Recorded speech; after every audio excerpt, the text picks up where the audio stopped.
आओ मैं पीरों के पीर की कहानी सुनाऊं आपको।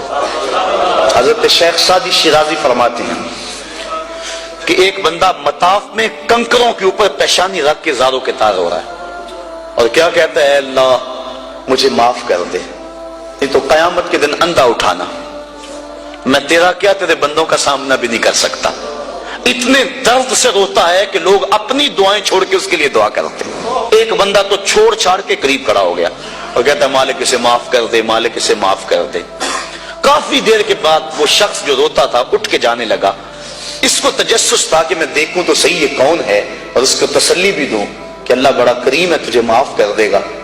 जब इसने झुक के झांक कर देखना चाहा तो चीखें निकल गई। ये ज़ारों के तार रोने वाला वक्त का गौस शेख अब्दुल कादिर जिलानी, आज का पीर तो गारंटी दे रहा है ना।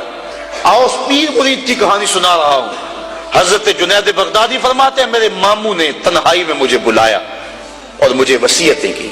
जब एक वसीयत की तो मेरे पांव तले से जमीन निकल गई। कहने लगे, बेटा जब मैं मर जाऊं तो मेरी कब्र बगदाद से बाहर बनाना। मैंने पूछा, हुजूर क्यों? फरमाने लगे, मेरी बदआमालियों की वजह से कहीं बगदाद की मिट्टी मेरी लाश को कबूल करने से इनकार न कर दे और मैं लोगों के सामने रुस्वा न हो जाऊं। ये हैं वो लोग तताजाफा जुनूबहुम अनिल मदाजिअ, जिनकी करवटें बिस्तरों से अलग रहती हैं, अल्लाह को खौफ और तमा में पुकारते हैं, लेकिन जिंदगी का एक एक लम्हा तकवे से इबारत है। दुनिया में तकलीफें सही। हजरत इमाम जाफर सादिक सारी जिंदगी ठंडा पानी नहीं पिया, फरमाते थे क्या खबर कि इसके हिसाब में चकरा जाऊं। और आपके मुरीदीन बैठे हुए हैं, आप भी बैठे हुए हैं, लोग बैठे हैं। कहा यार आज एक दूसरे से वादा ना कर लें। कहा क्या? कहा हम में से जो भी जन्नत में जाए वो दूसरों को साथ लेके जाए। गुलामों ने कहा, हुजूर हम आपसे वादा करें, हम तो आपके सहारे पे बैठे हुए हैं। कहा तुम नहीं जानते आखिरत के मामले बड़े सख्त हैं।